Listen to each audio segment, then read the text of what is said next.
Hi, I'm Tyson Franklin, and before I get started, I want to quickly remind you that if you enjoy listening to It's No Secret with Dr. T, please tell your friends, and if you enjoy it a lot, it would put a big smile on my face if you left a review on iTunes. Now, leaving a review does two things.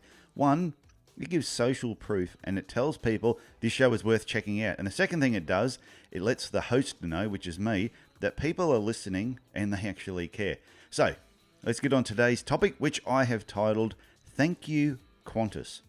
One of my previous podcast guests said that consumers today are far wiser and savvier than they used to be because they have technology at their fingertips and they're also not afraid to use it. Seeing a friend reading an online review about a restaurant before deciding where to eat is no longer unusual. In fact, I would say it's quite normal. And therefore, not only are consumers wiser and savvier, they also know what good and bad service looks like. In August this year, probably about 2 weeks apart, I had problems arise with two companies. One was Qantas and one was a motel in Cairns, which I won't mention the name. And I've been waiting until now to talk about them both because I wanted to see how did they handle the concerns that I had. So I'll explain what took place. First, with Qantas. I was flying back from Canberra to Cairns via Sydney in the late afternoon, and to cut a long story short, Sydney was hit by a major electrical storm and the airport was temporarily shut down. Well, so we thought. My flight was due to depart about 5 p.m, but it was one delay after another delay until eventually it was midnight and all flights out of Sydney were completely cancelled. Of course, you can imagine the mayhem and the noise in the airport with thousands upon thousands of people stranded and everyone headed, as instructed, to the baggage carousel to try and locate their bags. It was a free-for-all, and respect for our fellow man had gone straight out the window. People were yelling at each other and also screaming at Qantas staff for answers. And to be honest, they knew as much as what we did. At one point there, I thought it looked like it was the end of the world, and I hope we never have a zombie apocalypse because watching the behaviour of some people was really, really embarrassing. But eventually, an announcement came over the loudspeaker telling everyone to find accommodation up to $200, keep the receipt, and you contact Qantas afterwards to claim it back. So I tried desperately to find a room, but with 10,000 other people doing the same thing, it was almost impossible. And around 2 a.m, I eventually just gave up.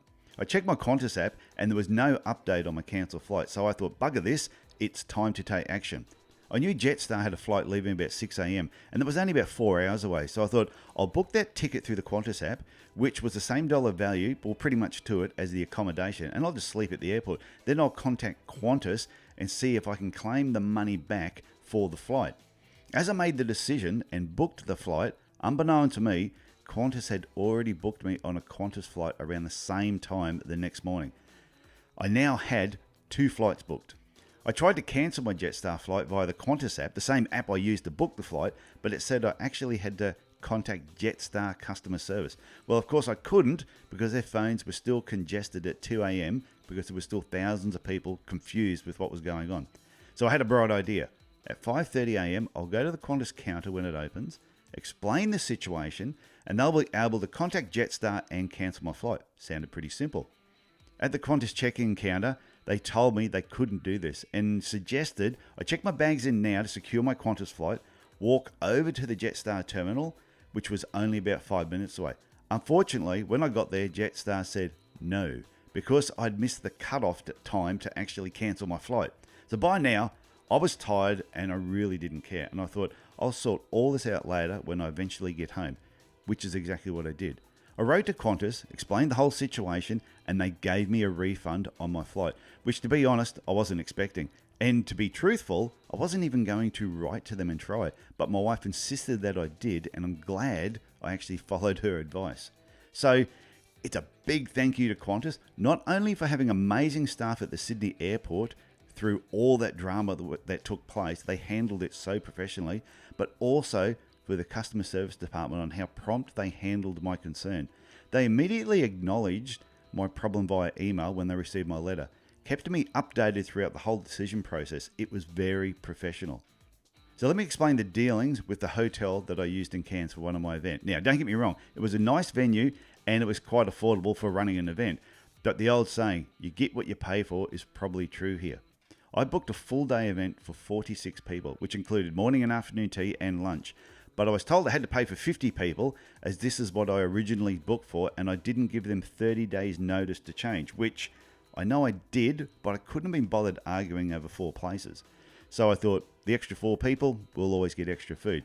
When I turned up on the day, they'd only set up for 32 people. But fortunately, my gut told me to arrive extra early because I had an uneasy feeling about the manager. She was the third person I had dealt with in about a 6-month period.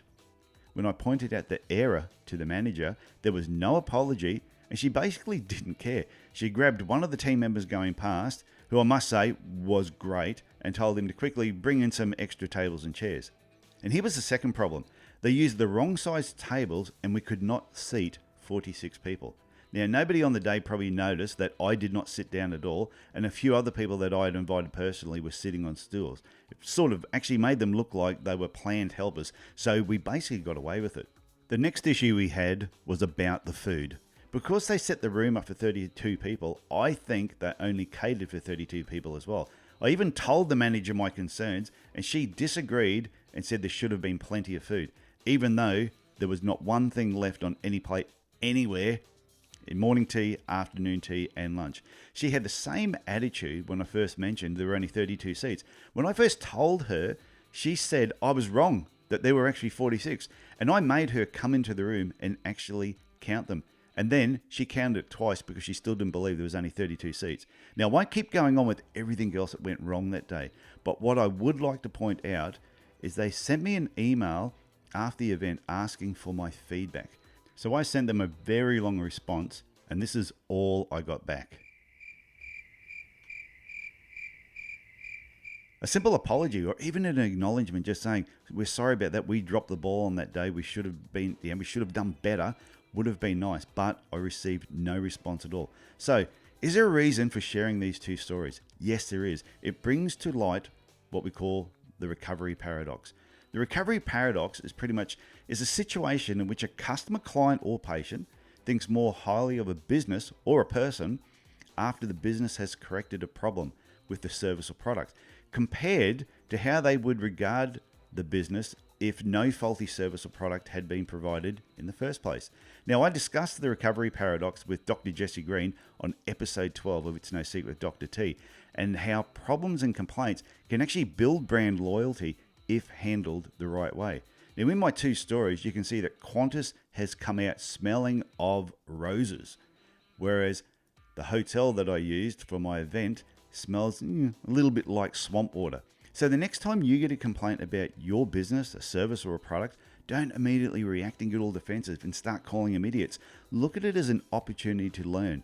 And it may be an opportunity to build an even better relationship with that customer, client, or patient. This is exactly what happened with Dr. Jesse Green and myself. We have a very interesting story which we share on that episode, The Recovery Paradox, and how we connected. And now, because of the recovery paradox, not only do we work together, we are best of friends. So I hope you get something out of this episode today. So if you have any questions about this particular episode, please send me an email at tf@tysonfranklin.com. And while you're there, jump on and check out my new website. I've got it all redone. It's not completely finished, but it is getting there. And I will be kicking off a new business in January called Sound Content. More details to come on that. Okay, look after yourself, look after your family, and I will talk to you again next week. Bye for now.